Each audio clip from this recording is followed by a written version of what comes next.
How to select the right offer for your home when you're selling, and conversely, for buyers, how to construct an offer to win. Hey guys, I'm Mike Perna with the Perna team over at Keller Williams. Today I'm coming at you with a couple of quick tips on how to evaluate an offer. Super important in this market for a couple of different reasons.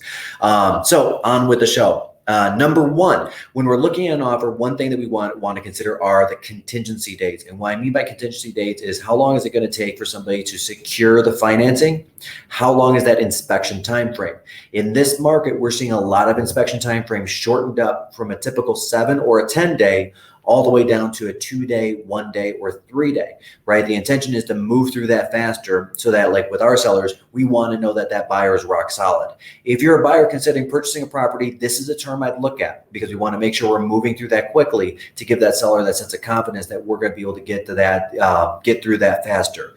Second is financing itself. How much are they putting down? Are we a 3% down buyer? Are we a 5% down, 10% down, 20% down? What type of financing is it? What's the likelihood that we're going to achieve that closing? Which also goes towards earnest money, right? So the amount that somebody's putting down in earnest as the deposit on the home, a lot of times is an indicator and likelihood of the strength of the offer, strength of the buyer. Now, that said, buyers, you know you get that money back. Well, you may not know that, but you do get the money back if the property does not inspect, right? And you don't like what you see.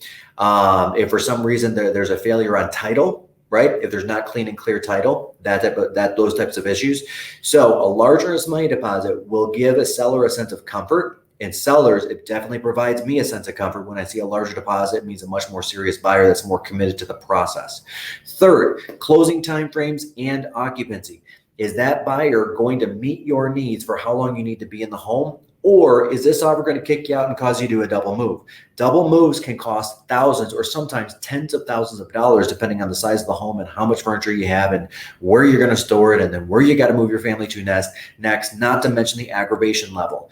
Buyers, we always want to find out first from the sellers, hey, what type of closing time frame and occupancy does that seller need when we're constructing our offer? Again, why this is important is because we every single month have several offers on behalf of our buyers that are not the highest offer presented to that seller, but is accepted. Because even though our offers are often thousands of dollars less, the sellers are looking at our offers at, let's say, $4,000 or $5,000 less and saying, well, shoot, if I don't have to do a double move, that means that'll save me the moving fees, the storage fees, the extended stay fees or Airbnb fees or whatever that looks like, not to mention with work from home, with kids still doing some schooling from home, all of us on top of each other in a very enclosed space, just that aggravation factor alone.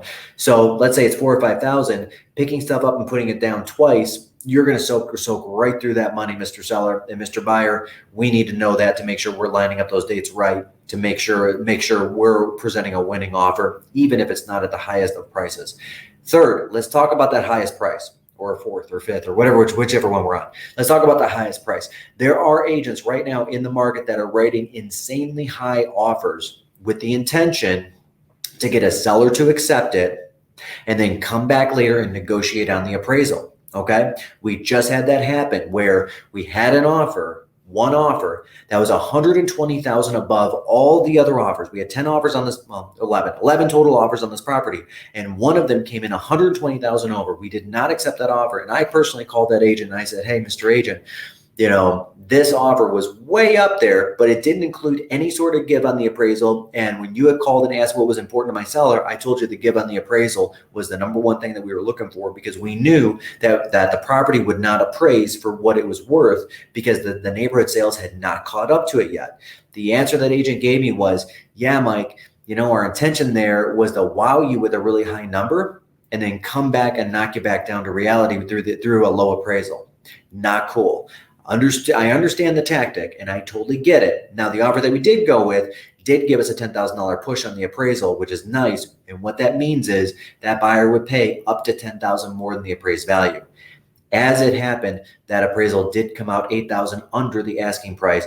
My seller's selling price was intact, right? The buyers brought an extra $8,000. Now, that said, with home values going up $10,000 just in the past 30 days alone, it still worked out in both the favor of the seller and the buyer, right? Because we ended up right there. right there at that equity point.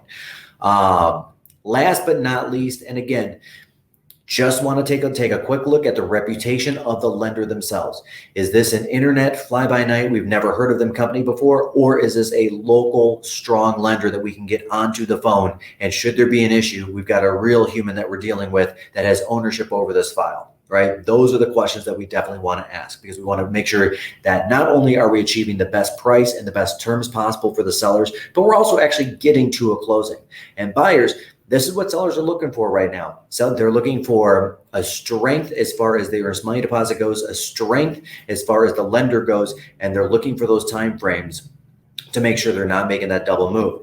So sellers, when you're evaluating an offer, definitely look at these 4 or 5 things. Buyers, when you're constructing an offer, these are the 4 or 5 things also to pay attention to. I hope you found this video helpful. And again, guys, should you be looking to purchase, look to sell, don't hesitate to reach out to us anytime, 248-886-4450, or email me directly at michaelperna@kw.com. And other than that, make it a great day.